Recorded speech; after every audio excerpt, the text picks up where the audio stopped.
so-called flying saucers.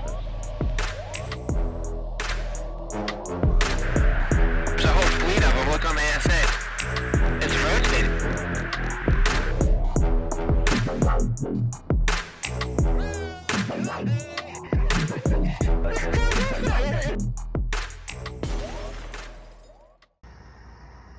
Welcome, Kill the Stigma. So, as I'm listening to Robert Bigelow, I'm like blown away. This guy's so wise and intelligent.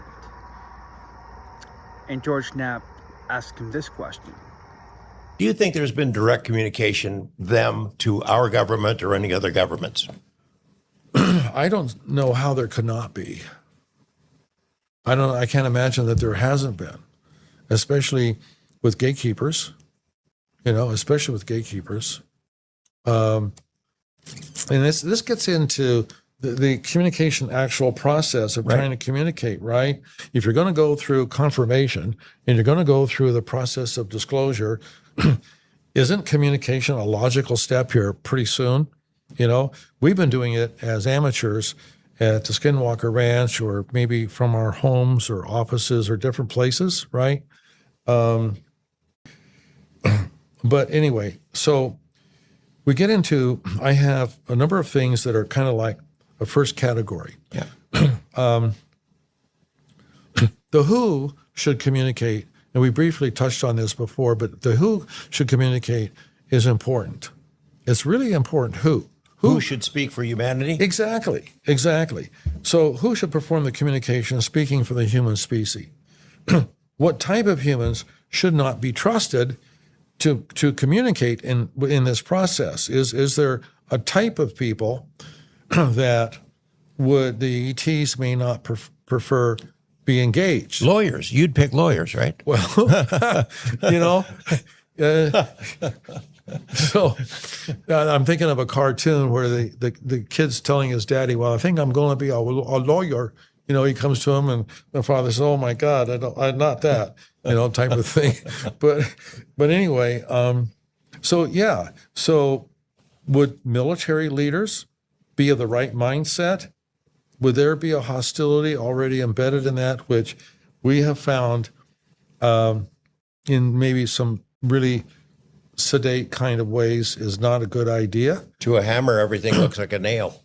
I'll put it this way. How you think is really, really important. How you think about even our normal lives is really important.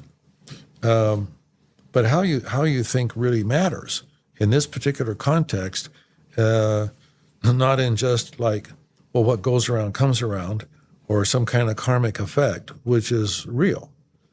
That really matters. But how you think, not even what you do, much less what you do, but how you think, it really matters. Because that's the ignition part that starts things to become chaotic. So what type? Okay, you're talking military leaders. I did say lawyers, and I have a lot of lawyers that are good friends of mine. Anyway, politicians, okay, they have a different kind of agenda. Uninformed scientists, they don't know what they're doing. Well, you wouldn't hand something to a child and say, okay, run with this, that doesn't know what it's holding. The child doesn't really know what it is. So those are some potentially detrimental examples, and there are probably many others. So the who is really important. Yeah. The who.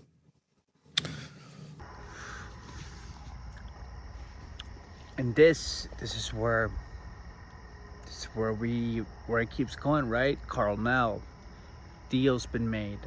Was that incident in 1964? Not the Socorro, the other one where the UFO landed in that movie with Jack Valet is narrating it, and the aliens get out and the CIA is waiting for them and they make some sort of deal or they talk. This is where I think things might go. But what blew me away about Robert Bigelow is how wise he is. How you think is very important. Military, politicians, how we think about this problem is extremely important. And I obviously echo that, and it's just made me think, who would be the right person that is not? Because, look, we need a good balance.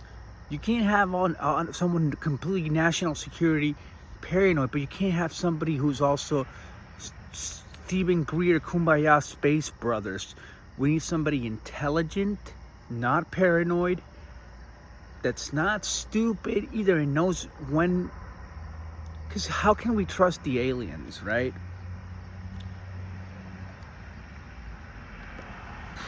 We need to figure out what they want from us and how they can help us too. But yeah, this Bigelow podcast is just blowing my mind, guys. I have nothing to say right now at all. I'm just kind of processing it all and enjoying it. And it's crazy. I'm still blown away that this is happening, and I'm very happy about it. Cheers and good night.